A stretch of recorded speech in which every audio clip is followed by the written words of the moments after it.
నమస్తే అండి, welcome to Telugu capital. నేను మీ అడ్వకేట్ శ్వేత. ఈ రోజు నాతో పాటు ఉన్నారు నా colleague advocate Shashikant sir.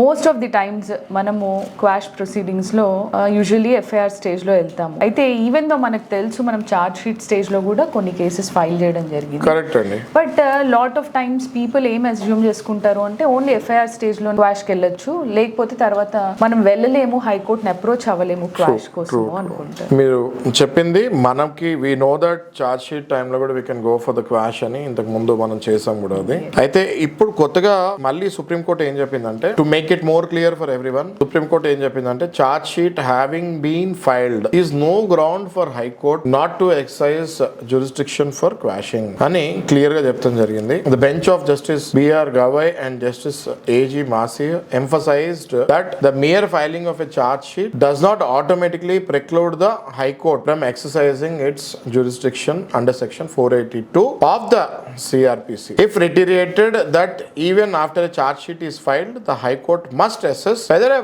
prima facie case exists against the accused. Merely filling of charge sheet is not a ground for refusal to exercise jurisdiction చెప్పింది. బేసిక్ గా ఇంకోటి ఏం చెప్తాం జరిగిందంటే, మేడం ఇందులో ఎఫ్ఐఆర్ అయిన తర్వాత జనరల్ గా మనకి రాంగ్ ఎఫ్ఐఆర్ అయింది నా పైన అంటే క్వాష్ కి వెళ్ళిపోతాం. అడ్వకేట్ దగ్గరికి వెళ్ళి, వీళ్ళు సార్ ఇది పోలీసు వాళ్ళ ఎఫ్ఐఆర్ నా మీద పెట్టించాలి, రాంగ్, నాకు ఎటువంటి ఎవిడెన్స్ కూడా దీని మీద లేదు, దయచేసి మీరు ఈ కేసుని కొట్టేస్తాను ప్రయత్నించండి అనగానే అడ్వకేట్ అండర్ సెక్షన్ 482 సిఆర్పిసి ప్రకారం క్వాష్ కి వెళ్ళిపోతారు. అయితే ఇక్కడ ఏం జరిగిందంటే, కొన్ని కేసెస్ లో ఎఫ్ఐఆర్ అయిన తర్వాత చార్జ్ షీట్ వేసే వరకు కొంతమందికి అసలు తెలియదు ఈ కేసు పైకోర్టుకి వెళ్ళి హైకోర్టుకి వెళ్ళి కొట్టేయచ్చు, నా టైం వేస్ట్, ఇందులో నేను తప్పు చేయలేదు, కొట్టేసే క్వాష్ అనే ఒక ఫెసిలిటీ ఉంటది అన్నట్టు చాలా మంది సామాన్యులకి, చదువుకున్న వాళ్ళకి కూడా తెలియదు మేడం. ఇది డిగ్రీలు చేసిన వాళ్ళకి, ఎంబీఏలు చేసిన, ఎంసీఏ చేసిన వాళ్ళకి కూడా క్వాష్ అన్నది ఒకటి ఉంటది. మీ మీద ఎవరైనా ఎఫ్ఐఆర్ వేస్తే అది ఒకవేళ తప్ప ఎఫ్ఐఆర్ అయితే హైకోర్టుకి వెళ్ళొచ్చు, క్వాష్ వేసి కొట్టేయచ్చు అన్న విషయం ఎవరికి తెలియదు. ఎఫ్ఐఆర్ అయిన తర్వాత చార్జ్ షీట్ అంటే ఏంటి, ఎఫ్ఐఆర్ ఏదైతే వేస్తారో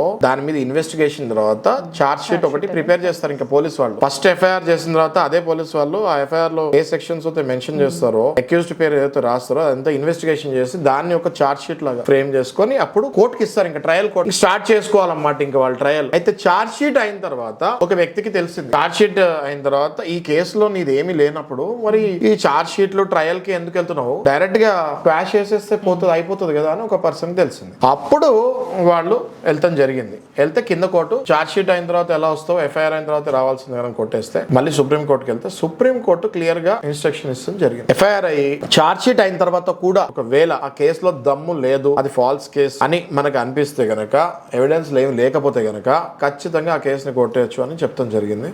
అదే జడ్జ్మెంట్ ఇది. సో ఈ జడ్జ్మెంట్ బట్టి అర్థం చేసుకోవాల్సింది ఏంటంటే, అందరూ మీ మీద దొంగ ఎఫ్ఐఆర్లు అంటే ఫాల్స్ అలిగేషన్స్ వేసి మీరు చేయని తప్పుకు కూడా మీ మీద ఎఫ్ఐఆర్ జరిగితే మీరు ఏమి కోర్టుల చుట్టూ తిరగక్కర్లేదు, హైకోర్టుకి వెళ్ళి సింపుల్ గా క్వాష్ చేయించుకొని అందులో నుంచి ఇమీడియట్ గా మీరు బయటపడొచ్చు. ఇలాంటి విషయాలు, ఇలాంటి జడ్జ్మెంట్స్ తెలుసుకుంటానికే మా వీడియోస్ మీరు రెగ్యులర్ గా చూస్తూ ఉండండి. చూస్తమే కాకుండా 10 మందికి షేర్ చేయండి, సో దట్ వాళ్ళకు కూడా లీగల్ అవేర్నెస్ పెరుగుతుంది. ఒకసారి వాళ్ళకు కూడా లీగల్ అవేర్నెస్ పెరిగిందంటే డెఫినెట్ గా వాళ్ళు ఇలాంటి సందర్భాల్లో ఎప్పుడైనా పడ్డప్పుడు 100% మిమ్మల్ని గుర్తు చేసుకుంటారు. Thank you.